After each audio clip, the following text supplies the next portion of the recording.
நீ எப்ப வரணுமோ அப்பதான் வரணும். நீ 7வது காட்சியில வரணும்னா 7வது காட்சியில தான் உள்ள வரணும். அதெல்லாம் கிடையாது. எங்க அம்மா என்னை பார்க்க வந்திருக்காங்க, முதல் காட்சியில வந்து ஓரமா நிக்கிற கூடாது. நீ எப்ப வரணுமோ அப்பதான் வரணும்.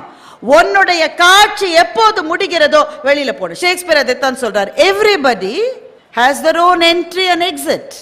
வாழ்க்கை என்கிற நாடகத்தில் நாம் உள்ளே நுழைவதற்கான ஒரு கட்டம் இருக்கிறது, வெளியேறுவதற்கான ஒரு கட்டம் இருக்கிறது. இருக்கா இல்லையா? உள்ளே நுழைவது என்பது பிறப்பு, வெளியே போவது என்பது மரணம் அப்படின்னு எடுத்துக்கலாமா? எடுத்துக்கலாம். கவிஞர் அப்துல் ரஹ்மான் சொல்லுகின்றார், கதவுகள் என்ற தலைப்பிலே எழுதுகின்றார். பித்தன் கதவுகளை திறப்பதும் மூடுவதுமாக இருந்தான். எதற்காக கதவை திறந்து திறந்து மூடுகிறாய் என்று பித்தனிடம் கேட்டேன். பித்தன் சொன்னான், கதவுகள் வெளியே போவதற்கா உள்ளே வருவதற்கா என்று பித்தன் கேட்டான். மரணமும் ஜனனமும் கதவுகள், இரண்டிலும் உள்ளே வருகிறோமா வெளியே போகிறோமா என்று பித்தன் கேட்டான் என்ற அபாரமான கவிதையை அப்துல் ரஹ்மான் எழுதுகிறார். இப்போ வாழ்க்கை என்கின்ற நாடகத்தில் என்ட்ரிக்கு ஒரு பாயிண்ட் இருக்கு, எக்ஸிட்டுக்கு ஒரு பாயிண்ட் இருக்கு. ஆனா அது மாத்திரம் அல்ல, நம்முடைய குடும்பத்தில், அலுவலகத்தில், நாம் இருக்கிற மேடைகளில் கூட சில சமயங்களில் நாம் முன் தோன்றி பேச வேண்டும், சில சமயங்களில் மற்றவர்களை பேச விட்டு கொஞ்சம் பின்னே வரணும்.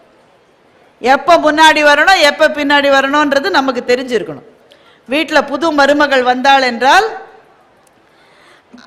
அத்தை நான் சமைக்கட்டா அத்தை என்று கேட்டால், அந்த நேரத்தில் வேண்டாமா நானே பார்த்துக்கிறேமான்னு சொல்லிட்டீங்கன்னா உங்களுக்கு நல்லது. அந்த நேரத்தில் செய் பார்க்கலாம், உங்க வீட்டில் என்ன சொல்லி கொடுத்துருக்காங்கன்னு பார்க்கலாம் என்றால், அந்த அந்த அம்மா வந்து ஒரே ஒரு வெங்காயத்தை கட் பண்ணுது. உடனே உங்க மகன் வந்து, darling do you need some help? உடனே பகன்னு எரியுது. ஏன்னா இந்த அம்மா வந்து 27 வருஷமா சமைச்சிருக்கு, இது மட்டும் அவன் கேட்கல. ஒண்ணுமே சொல்ல, வெங்காயத்தை வெட்டுறதுக்கு என்ன help? Do you need some help? அந்த அம்மா அந்த பொண்ணு ரசம் வைக்குது. உங்க வீட்டில் இப்படித்தான் ரசம் வைக்க சொல்லி கொடுத்தாங்களா? இதுதான் ரசமா என்று அந்த டயலாக அந்த நேரத்தில் சொல்லக்கூடாது. நல்லா இருக்குமா? நல்லா இருக்கு, நீயும் உன் வீட்டுக்காரர் இது சாப்பிடு, எனக்கும் எங்க வீட்டுக்காரருக்கும் கொஞ்சம் வேற மாதிரி. இதுதான் உங்க டயலாக. எந்த டயலாக எந்த இடத்துல சொல்லணும்ன்றது நமக்கு தெரியணும். டயலாக மாத்திட்டீங்கன்னா பிரச்சனை. வாழ்க்கையில் சில இடங்களை முன்னாடி நிக்கணும், சில இடங்களை பின்னாடி நிக்கணும். மகாபாரத போர் முடிந்தது. மகாபாரத போர் முடிந்த உடனே அர்ஜுனனுக்கு அந்த போரை தான் வென்று எடுத்தேன் என்று ரொம்ப மகத்தான ஒரு பெருமை இருந்தது. நியாயம் தானே? எத்தனை பெரிய வெற்றி!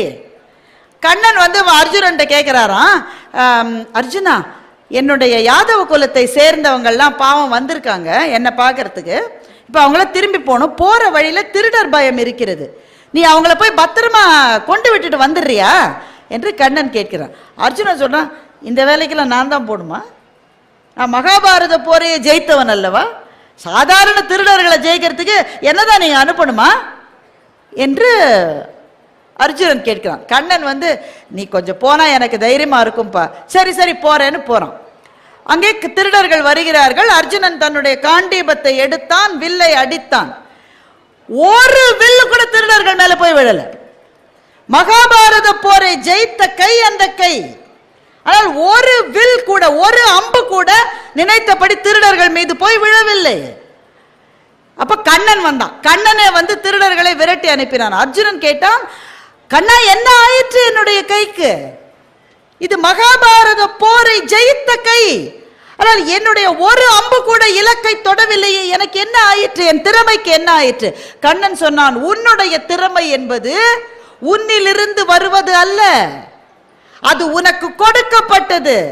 அதனுடைய நேரம் முடிந்த உடனே அந்த திறமை அதற்கு பிறகு பயன்படாது.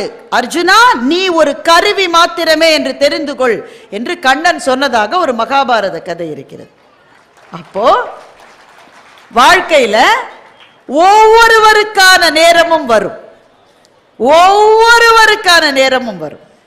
என்னுடைய இப்ப டிராமால அப்படித்தானே, எனக்கு பெரிய டயலாக் இருக்கு பின்னாடி. இப்ப முன்னாடி ஒரு ஆள் எகிரி எகிரி எகிரி பேசுறாருன உடனே நான் என்ன செய்யணும்? நான் பொறுமையா தான் இருக்கணும். அந்த ஆள் பேசுறாரு, நான் நடுவில் பூந்து பேச முடியாது. என்னுடைய காட்சி, என்னுடைய நேரம் வருகிற போது அந்த வசனத்தை விட என்னுடைய வசனம் எப்படி இருக்கும் தெரியுமா?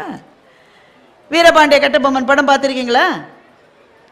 இந்த ஜாக்சன் துரையாக நடிப்பவர் தான் முதல்ல பேசுவார். நம்ம ஆளுக்கு டயலாக் அப்ப கிடையாது, அவர் தான் முதல்ல பேசுவார். பல காலமாக வரியை கட்டவில்லை, கிஸ்தியை செலுத்தவில்லை, திரையும் வந்து சேரவில்லை. இந்த வசனம் நீளமான வசனத்தை அவர் பேசுவார். கட்டபொம்மனாக நடித்த சிவாஜி சார் அப்படியே உட்கார்ந்துருப்பாரு. சிவாஜி சார் மாத்திரம் எந்திரிச்சு அந்த ஆள் நீள நீளமா பேசுறான், இப்பவே நான் பேசுறேன்னாக்கா அடுத்து வர காட்சிக்கு வெயிட்டேஜ் இருக்குமா? அந்த ஆள் அவர் ஜாக்சன் துரையாக நடித்த, அவரும் நல்ல நடிகர், அவர் சமீபத்தில் காலமாகிவிட்டார். அவர் ஃபுல்லா அந்த வசனத்தை சொல்லி முடித்த உடனே சிங்கம் எழுந்திருக்கும், கிஸ்தி திரை வரி வட்டி வேடிக்கை, வானம் பொழிகிறது பூமி விளைகிறது, உனக்கு ஏன் கொடுக்க வேண்டும் கிஸ்தி? எங்களோடு வயலுக்கு வந்தாயா, நாற்று நட்டாயா, நீர்ப்பாய்ச்சி நெடுவயல் நிறைய கண்டாயா, அங்கு கொஞ்சி விளையாடும் எம் குலப்பெண்களுக்கு மஞ்சள் அரைத்து பணிபுரிந்தாயா, மாமனா மச்சானா என்று கேட்கிற போது அரங்கங்கள் மாத்திரமல்ல நம்முடைய நெஞ்சங்களும் ஆர்ப்பரித்த அந்த காட்சி வருவதற்கு என்ன அடித்தளம் என்றால், நீ பேசு கண்ணா, நீ பேசு, நீ பேசு, என் நேரம் வரும் அப்ப பாரு. வாழ்க்கை என்ற நாடகத்தில் நீங்கள் செய்ய வேண்டியது இதுதான் நண்பர்களே. நீங்கள் ஒரு செயலை செய்கிற போது தேவையில்லாமல் சில பேர் குறை சொல்லுவார்கள், பழி சொல்லுவார்கள், அபவாதங்கள் வரும், பிரிவினைகளை சொல்லி உங்களை ஒடுக்க பார்ப்பார்கள். நீங்கள் என்ன செய்ய வேண்டும்? என்ன செய்யணும்? நீங்க உங்களினுடைய நேரத்துக்காக காத்திருங்கள். அந்த நேரம் வருகிற போது அவர்கள் அத்தனை பேரையும் ஜெயித்து நீங்கள் உயருவதை நீங்களே உங்கள் கண்ணில் காண முடியும். இந்த பாடத்தை எனக்கு சொல்லிக் கொடுத்த ஊரே சேலம் தான், தெரியுமா? இந்த பாடத்தை எனக்கு சொல்லிக் கொடுத்த ஊர் சேலம். இந்த சேலத்திலே சேலம் ராமசாமி முதலியார் என்று ஒருவர் இருந்தார். அநேகமாக அவருடைய பெயரை இப்போது பல பேர் கேள்விப்பட்டிருக்க முடியாது. ஏன்னா இது நான் சொல்லுவது 100 வருஷங்களுக்கு முன்னாடி, கிட்டத்தட்ட 80 வருஷங்களுக்கு முன்னாடி. தமிழ் தாத்தா உவேசா அவர் சீவக சிந்தாமணி என்கின்ற அந்த பழைய இலக்கியத்தை பதிப்பித்ததற்கே சேலம் ராமசாமி அவர்கள் தான் காரணம். சேலம் ராமசாமி முதலியாரை உவேசா போய் சந்திக்கிறார். அப்ப உவேசாவிடம் சேலம் ராமசாமி முதலியார் கேட்கிறார், நீங்க பழைய தமிழ் நூல்கள்லாம் படிச்சிருக்கீங்களா? இவர் உவேசா, ஓ நிறைய படித்திருக்கிறேனே. என்ன படித்திருக்கீங்க? அந்த கலம்பகம், இந்த அந்த அது இது கம்பராமாயணம். கம்பராமாயணம் தான் இருக்கிறதுலே பழைய நூல். அப்போ கம்பராமாயணம் 12ஆம் நூற்றாண்டிலே வந்தது. கம்பராமாயணம் கூட படித்திருக்கீங்க? கம்பராமாயணத்துக்கு முன்னாடி வந்த நூட்களை படித்திருக்கிறீர்களா? இல்லையே, படித்ததே இல்லையே. சீவக சிந்தாமணி, சிலப்பதிகாரம், மணிமேகலை, இதை பற்றியெல்லாம் நீங்கள் கேள்விப்பட்டதில்லையா? கேள்விப்பட்டிருக்கிறேன், ஆனால் அந்த புத்தகங்களே இல்லையே, எப்படி படிப்பேன்? இல்லை என்றால் தேடி கண்டுபிடியுங்கள் என்று சொன்னவர் சேலம் ராமசாமி முதலியார். வெறும் வாய்ச்சொல் இல்ல, சொல்றது ரொம்ப ஈஸி. அதை செய் இதை செய். உதவி யார் செய்யறது? அவர் தான் உதவி செய்தார். பல பேரினுடைய உதவியால் உவேசா சீவக சிந்தாமணி என்கின்ற அந்த பழைய சுவடிகளை தேடி சேர்ப்பித்தார். நண்பர்களே, இது எளிதான வேலை அல்ல. சுவடியில பாதி தான் இருக்கும், பாதி எலி தின்னு இருக்கும். கால் சுவடி இருக்கும், மீதியை கரையான் அரிச்சிருக்கும். 2 சுவடி ஒரே பாடலோடு இருக்கும். ஒரு சுவடியில வேற மாதிரி இருக்கும், இந்த சுவடியில வேற மாதிரி இருக்கும். 2த்தையும் ஒப்பிட்டு எது சரியானது என்று தேர்வு செய்து இப்படி உழைத்து உழைத்து உழைத்து அரும்பாடுபட்டு சீவக சிந்தாமணியை பதிப்பித்து விட்டார். அது வந்த பிறகுதான் நாம் இன்றைக்கு சொல்லுகின்றோம், எங்கள் தமிழ் எத்தனை தொன்மையானது தெரியுமா என்று சான்றோடு இன்றைக்கு நாம் சொல்லிக் கொண்டிருக்கின்றோம். இந்த நடந்து முடிந்த பிறகு உவேசா அவர்கள் மீது பலவிதமான குற்றச்சாட்டுகள் வந்தது. பெரும் குற்றச்சாட்டு சமணர் காவியம் இல்லையா சீவக சிந்தாமணி, சமண காவியத்தை நீங்கள் ஏன் எழுதுகிறீர்கள் என்று ஒரு குற்றச்சாட்டு. நிறைய குற்றச்சாட்டுகள் வந்த உடனே உவேசாவுக்கு இதுக்கெல்லாம் பதில் சொல்லணும்னு சொல்லிட்டு நீளமா ஒரு லெட்டர் எழுதினார்.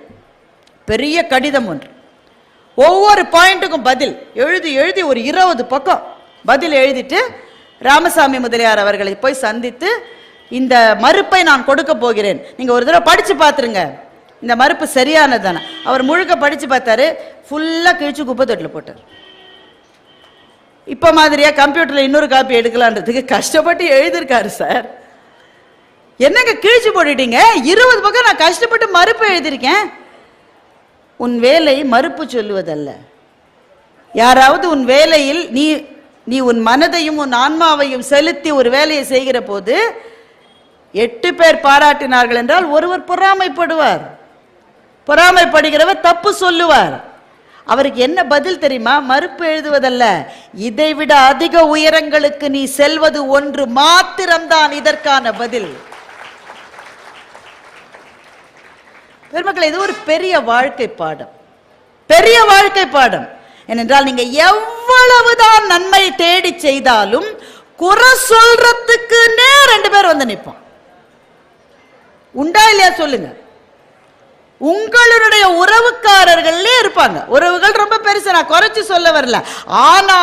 ஆனாலும் என்ன இவளே எல்லாத்தையும் செய்யற மாதிரி ரொம்ப பண்ணிக்கிற இவ மாத்திரம்தான் செய்யறாளா? நாங்கெல்லாம் செய்யலையா? இந்த பேச்சு வராத ஒரு திருமணம் கூட இந்தியாவில் இதுவரை நடந்ததில்லை. அலுவலகத்தில் ராத்திரிலாம் உட்காந்து மாஞ்சி இவ வேலை செஞ்சுட்டு இருப்பான். அடுத்த நாள் காலையில் இவருடைய தலைமை பொறுப்பில் இருக்கிறவர், அவருடைய தலைமை பொறுப்பில் இருக்கிறவர் போய் இது மொத்தத்தையும் நான் தான் செஞ்சேன் பார், பகபகன் வயிறு எரியாது இவருக்கு. நடக்குமா நடக்காதா? பெருமக்களே, இது மாத்திரமல்ல, சில ஆராய்ச்சி கட்டுரைகளே மாணவர்களால் உருவாக்கப்பட்டவற்றை சில ஆசிரியர்கள், எல்லா ஆசிரியர்களையும் நான் குறை சொல்ல முடியாது, வணக்கத்துக்கும் மரியாதைக்கும் உரியவர்கள், சில ஆசிரியர்கள் அது தங்களினுடைய கட்டுரை என்று எடுத்துக்கொண்டு போய் பரிசுகளை வாங்கியது நடந்ததில்லையா என்ன?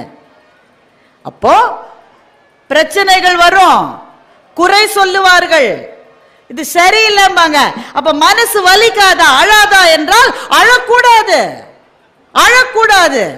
ஏனென்றால் நாடகத்திலே எப்படி என்னுடைய வசனம் வருவதற்கான ஒரு தருணம் வருமோ அதற்காக நான் காத்திருந்து என்னுடைய டைம் வர்ற போது என்னுடைய வசனத்தை சொல்லுவேனோ, அப்படித்தான் வாழ்க்கை என்கின்ற மேடையில் மற்றவர்கள் உங்களை பற்றி குறை சொல்லுகிற போது, பொறாமை கொள்ளுகிற போது, தவறு சொல்லுகிற போது அதற்கு பதில் சொல்லிக் கொண்டிருந்தால் it is just a waste of time. உங்களுடைய ஒரே பதில் அதற்கு அடுத்த படிக்கு போய் காட்டுவது ஒன்றுதான் உங்களுடைய ஒரே பதில். நான் நிறைய கல்லூரிகளுக்கு போகிறேன்.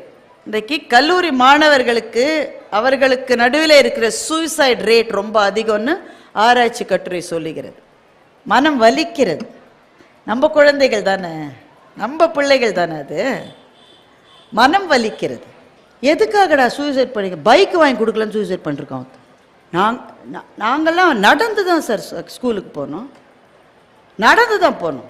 பைக்குன்னு ஒன்றில் ஏறுறதுக்கே ஒரு 30-32 வயசாயிரும். அந்த காலத்தில் அவரே வேலைக்கு போய் ஒன்று வாங்கினா தான் உண்டு. அப்பா அம்மா 18 வயதில் பைக் வாங்கி தரவில்லை என்பதனால் நான் தற்கொலை செய்து, அது கூட பரவாயில்ல, அது இந்த ஆன்லைன் கேம் விளையாட விடலன்னு ஒரு பெண்ணு தற்கொலை செஞ்சுக்குது.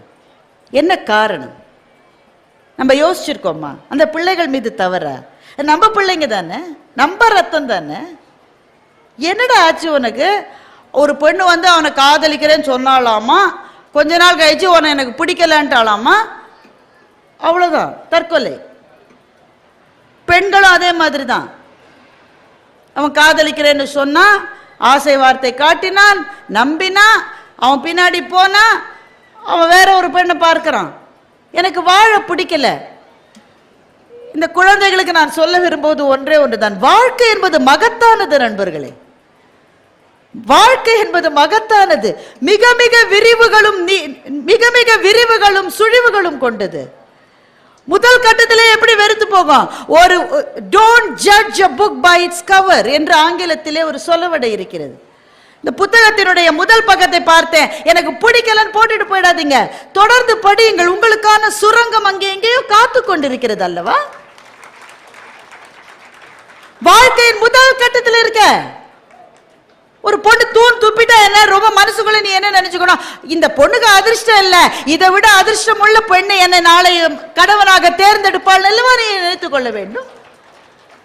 அது பெண்ணும் அப்படித்தான். இது வரலன்னா என்ன, இது அவமானமா? ஒரு அவமானமும் கிடையாது. எந்திரிச்சு நில்லு, நீ தைரியமா? இதெல்லாம் ஒரு அவமானமா? அவ என்ன திட்டா, எங்க பாஸ் என்ன கோவிச்சுக்கிட்டாரு, பொம்பளை பிள்ளை எங்க மத்தியில என்ன சொல்லிட்டாங்க. சகோதரர்களை சகோதரிகளை, எதுவும் அவமானம் கிடையாது வாழ்க்கை. உங்களுக்கு முன்னால் கோடானு கோடி பேர் வாழ்ந்த மண் இது. அவர்களுக்கு நிகழாத எது உங்களுக்கு தனியாக நிகழ்ந்திருக்கிறது?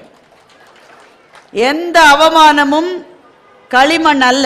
கடித்து விழுங்க முடியாத அவமானம் என்பது எங்கேயுமே கிடையாது என்று எழுத்தாளர் பாலகுமாரன் சொல்லுகிறார். எதை கடித்து விழுங்கலாம். என்ன? Wait for your time. இன்னைக்கு சரியா வரல, இந்த நாள் தப்பா போயிருச்சு, இந்த நேரம் என்னுடைய நேரம் அல்ல, இன்னைக்கு நான் ஜெயிக்கல, ஆனா என்னுடைய நேரம் வருகிற போது நான் வெல்வேன் என்று எழுந்து நிற்பவர்கள் தான் வாழ்க்கையின் கடைசி அத்தியாயம் வரை வெற்றியாளர்களாக இருக்கின்றார்கள். இரண்டாவது விஷயம், நாடக மேடை என்று நீங்கள் எடுத்துக்கொண்டால் சில இடங்கள்ல பேசணும், சில இடங்கள்ல உணர்ச்சியை காட்டணும். சில இடங்கள்ல எனக்கு ஏதாவது பிரச்சனையா? ஒன்றும் இல்லையே, நீங்கள் கிளம்புறீங்களா? நீங்களே கிளம்பிட்டீங்கன்னா மற்றவங்க எப்படி இருப்பாங்க? சரி, இப்போ சப்போர்ட்டிங் கேரக்டர்ஸ் இருக்கும் இல்லையா நாடக மேடையில், துணை கதாபாத்திரங்கள். கதாநாயகன் இருப்பான், அவனுக்கு துணை செய்கிற கதாபாத்திரங்கள் பக்கத்தில் இருக்கும். கதாநாயகி, இப்ப கதாநாயகிக்கு வசனம் இருக்கும், கதாநாயகனுக்கு ஃபைட்டிங் சீன் இருக்கும், டான்ஸ் இருக்கும். பக்கத்தில் இருக்கிறவங்க எல்லாருக்கும் அந்த எல்லா சான்ஸும் கிடைக்காது. அவங்க போய் பக்கத்தில் துணையாக நிற்க வேண்டும். வாழ்க்கையில் சில சமயங்களில் நாம் கதாநாயகர்களாக இருப்போம், சில சமயங்களில் துணை கதாபாத்திரங்களாக இருப்போம். எந்த நேரத்தில் நாம் துணை கதாபாத்திரம், எந்த நேரத்தில் நான் தான் கதாநாயகி என்கின்றதை வாழ்க்கை என்கின்ற நாடகத்திலிருந்து நாம் தெரிந்து கொள்ள வேண்டும். ஒரு மாணவன், அன்னைக்கு அவனுக்கு டென்னிஸ் போட்டி ஸ்கூல்ல. அவன் வந்து அவங்க டீச்சர் ரொம்ப நாளாக அவனை திட்டிகிட்டே இருக்கு, நான் அவனை ஃபைனல்ஸ்க்கு செலக்ட் பண்ண மாட்டேன், நீ I am not seeing the best potential in you. இந்த பையன் அன்னைக்கு டெஸ்ட்டுக்கு போறான். அன்னைக்கு அவன் விளையாடுறத வச்சு அந்த டீச்சர் முடிவு பண்ணுவாங்க இவனை தேர்ந்தெடுப்பதா இல்லையான்னு. அவன் போற போது அம்மாட்ட சொல்றான், அம்மா எனக்கு ரொம்ப பயமா இருக்குமா, அன்னைக்கு என்னை தேர்ந்தெடுக்கலைன்னா எனக்கு அவமானமாயிரும்மா. இந்த கெட்ட வாழ்க்கையில் நமக்கு யாருக்காவது வராமல் இருந்திருக்கிறதா? எனக்கு அவமானம் ஆயிடும், என்னை சூஸ் பண்ணலன்னா நான் என்னம்மா செய்ய? அம்மா சொன்ன, நீ போ, டூ யர் பெஸ்ட், உன்னால் என்ன முடியுமோ அதை நல்லா செஞ்சுட்டு நீ திரும்பி வா. அந்த பையன் அன்னைக்கு போனான், ரொம்ப நல்லா விளையாடினான், செலக்ட் ஆயிட்டான், வீட்டுக்கு திரும்பி வந்தான். ஆனால் அம்மாவுக்கு சர்ப்ரைஸ் கொடுக்கணுன்றதுக்காக முகத்தை டல்லாக வச்சுக்கிட்டான். நம்ம பிள்ளைங்க நம்மள்கிட்ட செய்யும் தானே, என்ன தெரியுமா, என்ன செலக்ட் பண்ணிட்டாங்க நான் அப்புறம் சொல்லலான்றதுக்காக வேணுனே முகத்தை டல்லா வச்சிருக்கான். வீட்டு கதவை திறந்த உடனே பார்த்தா அவனுக்கு அப்படியே ஆச்சரியம். வீடு முழுக்க அந்த அம்மா வந்து வண்ண வண்ண, அந்த பர்த்டேக்கெல்லாம் பண்ணுவோம்ல, வண்ண வண்ண பேப்பர்களை போட்டு பலூன்ஸ் எல்லாம் போட்டு அழகழகான விளக்குகளை போட்டு அந்த அம்மா வீட்டை அலங்கரிச்சு வச்சிருக்கு. என்னம்மா நீ செஞ்சிருக்கான? இது பாருன்னு காமிக்கிறாங்க. ஒரு அழகான இதில் ஒரு கேக் வச்சிருக்காங்க அந்த அம்மா. அந்த கேக்கில் வந்து அந்த பையனுடைய பேர் போட்டிருக்கு. என்னவா நீ செஞ்சிருக்க? இது மாத்திரம் இல்ல, உனக்கு பிடிச்ச எல்லா பலகாரமும் இன்னைக்கு செஞ்சிருக்கேன் பாரு, உனக்கு பிடிச்ச சப்பாத்தி, குருமா, எல்லா குழம்பு எல்லாம் செஞ்சு வச்சிருக்கேன், இன்னைக்கு ஃபுல்லா நீ உன்னோட செலிப்ரேஷன் தான். அந்த பையன் சந்தோஷம் தாங்கல, கேக்க சாப்பிட்டான், அந்த நல்ல சாப்பாட்டை ஒரு கட்டு கட்டினா, எல்லாம் முடிச்சுட்டு அம்மாட்ட கேட்டா, உனக்கு யார் சொன்னாங்க நான் செலக்ட் ஆயிட்டேன்னு? உனக்கு யார் சொன்னாங்க? ஸ்கூல்ல இருந்து பசங்க யாராவது சொன்னாங்களா? அம்மா சொன்னாங்க, எனக்கு தெரியாதுடா, இப்ப நீ சொல்லிதான் எனக்கு தெரியும் நீ செலக்ட் ஆயிட்டேன்னு. இப்ப அந்த பையன் சொன்னா, நான் செலக்ட் ஆயிட்டேன்னு தெரியாமலேயே நீ எப்படி வீட்டை அலங்காரம் பண்ண? நான் செலக்ட் ஆயிட்டேன்னு தெரியாமலே எப்படி கேக் வாங்கி வச்ச? நான் செலக்ட் ஆயிட்டேன்னு தெரியாமலே விருந்து எப்படி செஞ்சு வச்சேன்? அம்மா சொன்னாங்க அவன்கிட்ட வந்து, நீ செலக்ட் ஆனாலும் ஆகாட்டாலும் நான் செலிப்ரேட் பண்ணத்தான் போறேன். ஏன் தெரியுமா? ஒரு முயற்சியை எடுத்திய அங்கேயே நீ ஜெயிச்சிட்டடா கண்ணா. அப்ப என்னை வாழ்த்துறதுக்காக நீ இதெல்லாம் செய்யலையா? நான் உன்னை வாழ்த்துறதுக்காக செய்யல, எனக்கு உன்னை ரொம்ப பிடிக்கும்னு சொல்றதுக்காக தான் இதெல்லாம் செஞ்சேன்னு அந்த அம்மா சொன்னாங்க. சகோதர சகோதரிகளே, நம்முடைய வீட்டில் நம்மோடு இருப்பவர்கள், அது மனைவியா இருக்கலாம், கணவனா இருக்கலாம், குழந்தைகளா இருக்கலாம், உங்க அக்கா தங்கையா இருக்கலாம், அண்ணன் தம்பியா இருக்கலாம், அம்மா அப்பாவா இருக்கலாம், மாமியார் மாமனாரா இருக்கலாம், நெருங்கிய சொந்தங்கள். அவர்களுக்கு வாழ்க்கையில ஒரு முக்கியமான கட்டம் வருகிற போது நம்ம இத்தனை பேர் இதை போல பக்கத்திலே துணை கதாபாத்திரமாக நிற்கிறோம். அன்னைக்கு நான் ஹீரோ இல்லை, அன்னைக்கு நான் ஹீரோயின் இல்லை, எங்க அம்மா இல்ல எங்க அப்பா எங்க வீட்டுக்காரர் அவங்க தான். நான் பக்கத்துல போய் துணை கதாபாத்திரமாக நிற்க போகிறேன். நான் சொல்ல விரும்புகிற ஒரே ஒரு செய்தி இதுதான். உன்னிடம் எனக்கு நிறைய நேசம் இருக்கிறது என்பதை மாத்திரம் இந்த மேடையிலே இந்த இடத்திலே நான் சொல்லுகிறேன் என்பது போல நான் நிற்க வேண்டிய தருணங்களை வாழ்க்கையில் நாம் செய்கிறோமா இல்லையா? நம்மை பார்த்து நாமே கேட்டுக்கொள்ள வேண்டிய கேள்வி, எத்தனை மனைவிகள் அல்லது எத்தனை கணவர்கள் தங்கள் வாழ்க்கை துணைவியே அல்லது துணைவரை மற்றவர்கள் முன்னால் குறைத்து பேசுகிறார்கள் உங்களுக்கு தெரியுமா? இருக்கா இல்லையா? நடக்குதா நடக்கலையா? எத்தனை பெற்றோர்கள் மற்றவர்கள் முன்னால் தங்கள் பிள்ளைகளை குறைத்து பேசுகிறார்கள்? கிழிச்சான். எங்க அக்கா பையன் கோபி இருக்கான் பாரு, பையன்னா அவன் பையன், இதுவும் இருக்கே பாரு, தண்டம் எனக்கு பிறந்திருக்கு. அந்த பிஞ்சு மனம் வெளியே சிரிக்கிற மாதிரி தான் இருப்பான், அவன் காமிச்சிக்க மாட்டான் அவன். ஆனா மனசுக்குள்ளே சுருங்கி போகும். உங்க பிள்ளை அவ்வளவு மார்க் வாங்கலையா, நீங்க நினைச்ச மாதிரி ஜெயிக்கலையா, மற்றவர்கள் மத்தியில் எங்க பையன் இருக்கான் பாருங்க, எங்க குமார் இருக்கான் பாருங்க, அவனை மாதிரி ஒரு அருமையான பையன் கிடைக்கவே கிடைக்காதுங்க. ரொம்ப மரியாதையான பையன், ரொம்ப நல்ல பையன் என்று ஒரு முறை சொல்லி பாருங்களேன். எழுத்தாளர் ஜெயமோகன் இதை பற்றி எழுதுகிறார். எழுத்தாளர் ஜெயமோகனுடைய மகன் அஜித்தனுக்கு கற்றல் குறைபாடு இருந்தது. அதாவது அந்த டிஸ்லெக்ஸியா, எழுதுவதிலே அவனுக்கு பிரச்சனைகள் இருந்தது. பள்ளியிலே ஆசிரியர்கள் தொடர்ந்து அடித்தார்கள், தொடர்ந்து கோபித்தார்கள். வீட்லயும் அப்பா அம்மா திட்டினாங்க. ஒரு நாள் ஜெயமோகன் அவர்களுக்கு கழுத்து வலி, அதுக்கு ஒரு தைலம் வாங்கிட்டு வந்தாரு. தரையில கவுந்து படுத்துக்கிட்டு தன்னுடைய மகனை கூப்பிட்டு, இதை தடவிடுறா, எனக்கு கழுத்து வலி. பையன் தடவி விட்டான். தடவிட்டா, என்ன ஏன்பா தடவிட சொன்ன, அம்மாவை தடவிட சொல்லலாம் தானே. அப்பா அவருடைய மனைவி அங்க வராங்க, ஜெயன் என்கிட்ட சொல்லிருக்கலாம் தானே, நான் தடவி விட்டுருப்பேன். அப்ப ஜெயமோகன் சும்மா சிரிச்சுக்கிட்டே சொன்னாரு, அந்த டப்பால போட்டிருக்கு, உங்களுக்கு ரொம்ப பிடித்தவர்கள் தடவி விட்டால் தான் சரியாகும் என்று அந்த டப்பால போட்டிருக்கு, அதனாலதான் அஜித்தனை நான் தடவி விட சொன்னேன். சொன்னோட அந்த அடுத்த நிமிடம் அவருடைய முதுகின் மீது 2 கண்ணீர் துளிகள் சொட்டின. பதறி எழுதிக்கிட்டு, ஏன்டா அழறான, அப்பா உங்களுக்கு என்ன பிடிக்குமா என்று அந்த மகன் கேட்டான். ஏன்டா அப்படி கேட்கிற, என் உயிரை நீதானடா, எல்லாரும் என்ன திட்டுறீங்க நான் சரியா படிக்கலன்னு, ஆனால் நான் நினைச்சேன் யாருக்குமே என்ன பிடிக்காதுன்னு நினைச்சேன். அன்றைக்கு ஜெயமோகன் முடிவு செய்தார், நீ படிச்சு முடிக்கிற மட்டும்டா, இனி ஒரு நாள் கூட நீ மார்க் என்ன ஏது கம்மியா வாங்கினா நான் கேட்க மாட்டேன், இது இனிமேல் உன்னுடைய கடமை, மகனே நீ ஜெயிப்பா என்ற நம்பிக்கை எனக்கு உண்டு, அது போதும் என்று ஜெயமோகன் சொன்னார். உண்மையிலேயே இன்றைக்கு அஜித்தன் அவனும் ஒரு கதாசிரியனாக அந்த குழந்தை வளர்ந்து நிற்கிறான் என்றால் பெற்றோர்களுக்கான ஒரே ஒரு விஷயம், பிள்ளைகள் மீது நாம் நம்பிக்கை வைக்க வேண்டும். நம்முடைய உலகமே அவர்கள் தான், நம்முடைய வாழ்வின் விதைக்களம் அவர்கள் தான். அவர்கள் மீது நம்பிக்கை வைக்காமல் யார் மீது நம்பிக்கை வைப்பது?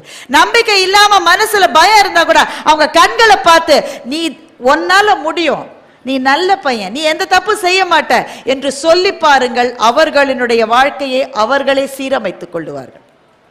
வாழ்க்கை என்ற நாடகத்தில் சில சமயம் துணை கதாபாத்திரங்களாக நமக்கு பிடித்தவர்கள் பக்கத்தில் நின்று அவர்கள் கைகளை பிடித்துக் கொள்வதே நமக்கு நிம்மதியை தருகின்ற ஒரு செயலாக இருக்கு.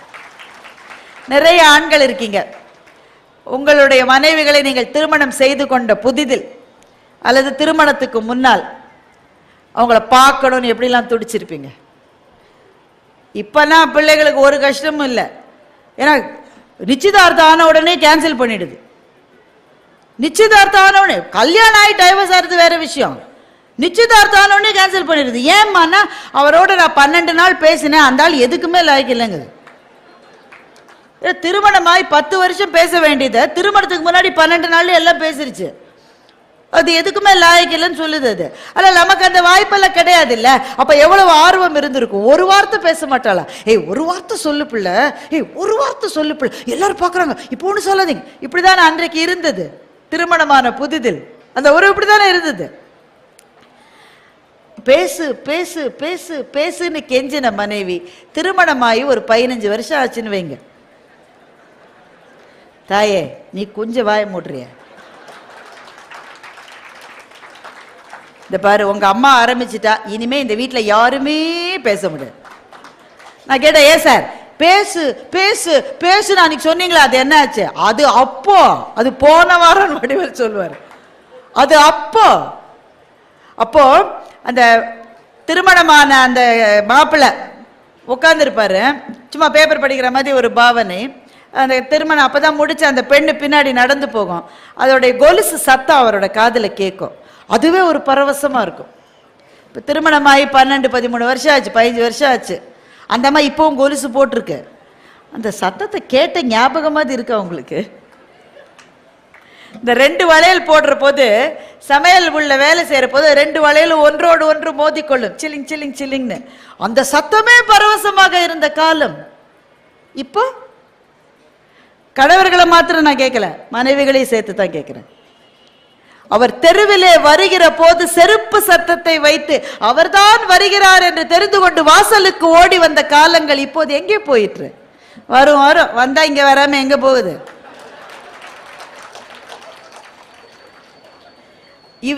அவங்களோட அம்மா சொல்லுவாங்க, ஏய் மாப்பிள்ளை வரட்டும், என்ன பண்ணுன்றதுக்கு எந்திரிச்சு நின்று கும்பிடணும்.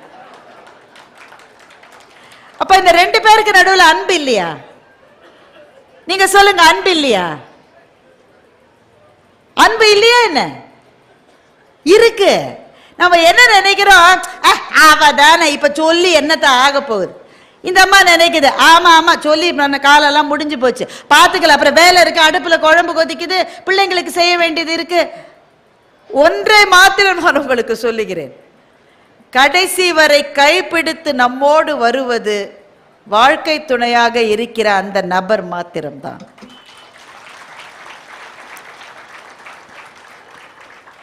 சண்டைலாம் இருக்கும், சண்டை இல்லாம இருந்தா வாழ்க்கையாது. சண்டை இருந்தா நல்லது. சில வீட்டில் சண்டையே இருக்காதுன்னா எனக்கு பயமா இருக்கும். ஏன்னா சண்டை போட கூட லாயக்கில்லைன்ற ஸ்டேஜுக்கு போயிட்டா அந்த உறவு அதுக்கப்புறம் நல்லா இருக்காது. இதெல்லாம் ஒரு ஆளு இதுட்ட சண்டை போடணுமா, அந்த ஸ்டேஜ் அது. இங்க சண்டை போட்டா ரொம்ப நல்லது. சண்டைக்கு பிறகு வர சமாதானம் போல் இனிப்பான பதார்த்தம் இந்த உலகத்தில் எதுவுமே கிடையாது. நல்லா சண்டை போடுங்க, ஆனா பேசுறத நிறுத்திடாதீங்க. தொடர்பு இன்மை என்பதுதான் உறவுகளில் இருக்கிற ஆகப்பெரிய ஆபத்து. அப்போ என்ன நடக்கிறது என்றால், ஒரு கட்டம் வரையில் பிள்ளைகளை பற்றி கொண்டு வாழ்கிற வாழ்க்கையாக இருக்கிறது. ஒருத்தருக்கு ஒருத்தர் பேசிப்பதே பிள்ளைகள் மூலமா. அவரை கேளுடா, சாப்பிட வராரா இல்லையான்னு கேட்டு சொல்லு. ஏம்மா நீயே கேளம்மா, கேட்டு சொல்லு. ஏப்பா சாப்பிட வரியா? ஆமா ஆமா, இவ சமைச்சு வச்சதுக்கு நான் வந்து வேற சாப்பிடணுமாக்கும். இப்படி பிள்ளைகள் மூலமாவே டிஸ்கஷன் நடக்கும். திடீர்னு அந்த பையன் கிளம்பி படிக்கிறதுக்கு எங்கேயோ போயிடுவான், இல்ல கல்யாணம் ஆகி வேற வீட்டுக்கு போயிடும் அந்த பொண்ணு. போய் 2 பேருக்கு நடுவில் ஒரு வெற்றிடம் இருக்கிறது இல்ல, ரொம்ப பெருசா தெரியாது. அதில் வாழ்க்கையில் எல்லாரும் பிஸியாக இருக்கும். பல ஊர்களுக்கு போக வேண்டியிருக்கு, ஆஃபீஸில் வேலை ரொம்ப அதிகமாக இருக்கு, பிஸ்னஸ் ரொம்ப கஷ்டமாக இருக்கு, காவல்துறை அதிகாரிகள் இருக்கிறார்கள், நிற்பதற்கு நேரம் இல்லை. அங்கே ஓடணும், இங்கே ஓடணும், அந்த பந்தோபஸ்து, இது இங்கே கலவரம், அங்கே எல்லாருமே பிஸியாக இருக்காங்க. எவ்வளவு பிஸியாக இருந்தாலும் வாழ்க்கையில் 2 விஷயங்களுக்கான நேரம் வேண்டும். ஒன்று, take care of your own health. Sir இங்க ஆண்கள் இருக்கீங்க, உங்க மனைவிக்கு என்ன சார் நல்ல கிஃப்ட் கொடுத்துருக்கீங்க? இது மட்டும் என்ன சார் கிஃப்ட் கொடுத்துருக்கீங்க? பட்டுப்பாடை வாங்கி கொடுத்துருப்பீங்க. அதுக்கே பல பேர் தலையாட்ட மாட்டேன்றாங்க. என்னங்க இது அநியாயம்? நகை வசதி இருக்கிறவங்க வாங்கி கொடுத்துருப்பீங்க. அந்த அம்மாவுக்கு ரொம்ப பிடிக்கும், ஒரு கடையில் பிரியாணி பிடிக்கும், கூட்டிட்டு போய் வாங்கி கொடுத்துருப்பீங்க. அந்த அம்மாவுடைய அம்மாவுக்கு 60வது பிறந்த நாள் வந்தது, உங்க அம்மாவுக்கு புடவை வாங்கி கொடுன்னு காசு கொடுத்துருப்பீங்க. இதெல்லாம் கிஃப்ட் தானே. இதெல்லாம் விட பெரிய கிஃப்ட் ஒன்று நீங்க கொடுக்கணும். அது என்ன நான் இப்ப சொல்றேன், உங்களினுடைய ஆரோக்கியம் தான் உங்கள் மனைவிக்கு நீங்கள் கொடுக்கிற மிகப்பெரிய பரிசு. பெண்களுக்கும் அதே தான். உங்கள் கணவர்களுக்கு நீங்க கிஃப்ட் கொடுத்துருக்கீங்களா இல்லையான்னு தெரியாது, பிடிச்சதை சமையல் பண்ணி போட்டிருப்பீங்க. அந்த ஆளு மாத்திரம் நான் கார குழம்பு வச்சா 2 நாள் வச்சு வச்சு தின்னும் சொல்லி வச்சிருப்பீங்க. இதெல்லாம் கிஃப்ட் தானே. உங்க அப்பா பையன் வந்து எகிரி பேசினா அம்மா வந்து சொல்லும், அவரை எதிர்த்து பேசுற வேலையில வச்சுக்காத, வாய மூடு அப்படின்னு அந்த அம்மா சொன்னா அதுவே ஒரு கிஃப்ட் அந்த கணவருக்கு. பையன் முன்னாடி அவருடைய மானத்தை மீட்டெடுத்த கிஃப்ட். இதெல்லாம் நல்ல கிஃப்ட் தான். இதை விட பெரிய கிஃப்ட் ஒன்று நீங்க அவருக்கு கொடுக்கணும். It is nothing but your own health. மனைவியினுடைய ஆரோக்கியத்தை விட கணவருக்கு பெரிய பரிசு எதுவுமே இல்லை என்பதை என்னுடைய வாழ்க்கையிலிருந்து தான் நான் தெரிந்து கொண்டேன்.